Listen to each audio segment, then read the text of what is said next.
नमस्कार, असम आदित्य से मैं काजल आप सभी का स्वागत करती हूं। आइए देखते हैं आज की पहली खबर। राज्य में नगर निकाय चुनावों के परिणाम बुधवार यानी कि आज घोषित किए गए। राज्य के विभिन्न हिस्सों के साथ साथ डिब्रूगढ़ में भी भाजपा ने विरोधी पार्टी को हराकर जीत दर्ज की। डिब्रूगढ़ नगर पालिका के 22 वार्डों में से 21 पर भाजपा ने जीत हासिल की है। आज राज्य के विभिन्न जिलों के साथ साथ डिब्रूगढ़ में भी नगर निगम चुनाव के वोटों की गिनती की गई, जिसमें डिब्रूगढ़ नगर पालिका के 22 वार्डों में से 21 वार्डों में भाजपा ने जीत हासिल की। इधर कांग्रेस को एक ही वार्ड से संतुष्ट रहना पड़ा। चुनाव परिणाम के बाद डिब्रूगढ़ में विधायक प्रशांत फुकन की एक बड़ी रैली देखी गई, जिसमें विजयी उम्मीदवार एवं पार्टी समर्थकों के साथ साथ केंद्रीय मंत्री रामेश्वर तेली और शक्ति मंत्री बिमल बोरा भी मौजूद थे। डिब्रूगढ़ नगर पालिका के 22 वार्डों में इस बार कुल 81 उम्मीदवारों ने चुनाव लड़ा था, जो कि भाजपा के लिए एक मजबूत चुनौती थी, लेकिन अंततः भाजपा ने 21 वार्डों में ही जीत हासिल की। वहीं दूसरी ओर 10 नंबर वार्ड में कांग्रेस ने जीत दर्ज की है। डिब्रूगढ़ में कुल 1,19,473 मतदाताओं ने वोट डाला था। आज भाजपा की जीत को देखते हुए भाजपा समर्थकों ने सड़कों पर पटाखे जलाकर दिवाली मनाई। News desk report, Assam Aditya.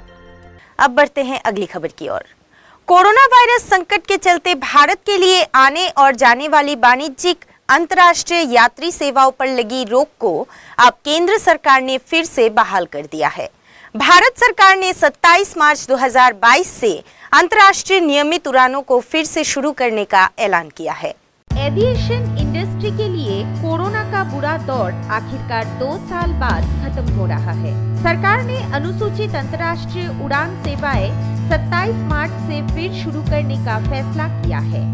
कोविड-19 महामारी की वजह से अंतर्राष्ट्रीय उड़ानें करीब 2 साल से बंद है।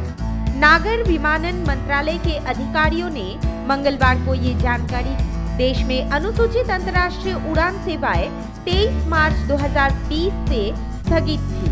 हालांकि जुलाई 2020 से करीब 35 देशों के साथ एयर बबल व्यवस्था के तहत भारत से अंतर्राष्ट्रीय उड़ानों का परिचालन हो रहा है। सरकार के इस फैसले पर सिविल एविएशन मिनिस्टर को धन्यवाद देते हुए STIC ट्रेवल ग्रुप और कॉन्फेडरेशन ऑफ टूरिज्म प्रोफेशनल्स के अध्यक्ष सुभाष गोयल ने बताया कि ये सरकार का बहुत अच्छा फैसला है। कोरोना के बाद से छोटे टूर ऑपरेटर सबसे ज्यादा परेशान थे। इससे छोटे डेस्टिनेशंस पर विमानों की आवाजाही फिर शुरू होगी। साथ ही इस फैसले से देश की इकोनॉमी को बड़ा बूस्ट मिलेगा। बीते 2 सालों में कोरोना और लॉकडाउन के चलते इस इंडस्ट्री में काम करने वाले 25 लाख लोगों की नौकरी खत्म हो चुकी है। अंतर्राष्ट्रीय उड़ान नहीं शुरू करने से 10 लाख और लोगों की नौकरी पर खतरा मंडरा रहा है। नागरिक उड्डयन मंत्रालय के अनुसार भारतीय एयरलाइंस और हवाई अड्डों को वित्त वर्ष 2020-21 के दौरान कोविड-19 महामारी के कारण करीब 20,000 करोड़ रुपए का नुकसान हुआ है। वहीं हवाई अड्डों का संचालन करने वाली कंपनियों को भी 5,000 करोड़ रुपए से ज्यादा का नुकसान उठाना पड़ा। कोरोना का असर खत्म होता देख दुनिया के कई देशों ने विदेशी यात्रियों के लिए खोल दिए हैं। इनमें अमेरिका, ऑस्ट्रेलिया, न्यूजीलैंड, फिलीपींस, बाली, मलेशिया जैसे देश शामिल हैं। ऐसे में अब भारत में विदेशी यात्रियों के लिए खोलने की मांग हो रही है। हालांकि इसके लिए जरूरी है कि सबसे पहले अंतर्राष्ट्रीय उड़ानें शुरू की जाए। News desk report, Assam Aditya. Koliabor के आमोनी में तस्करी की लकड़ी से भरा एक ट्रक कोलियाबड़ के वन विभाग ने जब्त करने में सफलता प्राप्त की है। खबरों के अनुसार इस ट्रक में लाखों की लकड़ियां मौजूद है। कोलियाबड़ के आमोनी में तस्करी की लकड़ी से भरा एक ट्रक कोलियाबड़ के वन विभाग ने जब्त करने में सफलता हासिल की है। वन विभाग द्वारा जब्त किए गए ट्रक का नंबर है AS09C0855। एक गुप्त सूचना के आधार पर जखलाबंधा वन विभाग ने कार्यालय के सामने ही गाड़ी को रोकने की कोशिश की, लेकिन ना रोकने की वजह से गाड़ी का पीछा करना पड़ा एवं शालना वन विभाग के सहयोग से जखलाबंधा वन विभाग ने आमोनी से इस ट्रक को जब्त किया। वन विभाग ने बताया कि इस ट्रक में लाखों रुपए की तस्करी की लकड़ियां मौजूद है। হয় আমাৰ এটা চোৰচপা খবৰ আছিল কুঠুৰীৰ ভিতৰত এখন গাড়ী লোড হোৱাৰ কথা শুনিছিলোঁ। তাৰপিছত আমি গধূলিৰ পৰাই খবৰ ৰাখি আছিলোঁ। আমি জখলাবন্ধা বিট অফিচতে প্ৰথম গাড়ীখন ছিগনেল দিছোঁ ৰাখিবৰ কাৰণে। তেওঁলোকে আমাৰ ছিগনেল মানা নাই, গতিকে আমি লগে লগে পিছা কৰিলোঁ।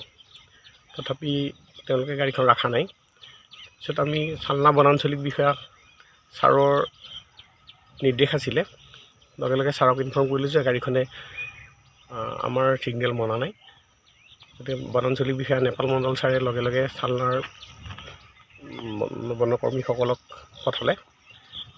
চালনা বনকৰ্মীসকল অহাই আমি একেলগে সেই মিছা গাড়ীখন ধৰি পেলাই আমি এতিয়া চালনা বনাঞ্চলিক কাৰ্যালয়ত লৈ আহিছোঁ। কিমান মূল্যৰ কাঠ আছে? প্ৰায় 1 লাখ টকাৰ মূল্যৰ ফান্দা আছে। গাড়ীখন এতিয়া আমি ৰেঞ্জত নি আমি বিভাগীয় পদ্ধতি অনুযায়ী এইটো। कोलियाबर से पार्थ प्रतिम हजरिका की रिपोर्ट, असम आदित्य। और अब समय है देश दुनिया के इतिहास में आज यानी कि 9 मार्च की तारीख पर दर्ज अन्य महत्वपूर्ण घटनाओं के बारे में बताने की।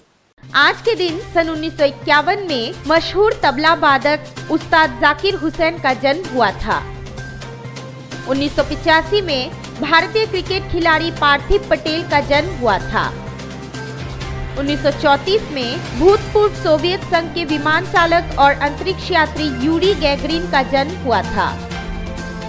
1999 में ब्रिटिश उद्योगपति स्वराज पॉल को सेंट्रल बर्मिंघम विश्वविद्यालय द्वारा डॉक्टरेट की मानद उपाधि प्रदान की गई थी।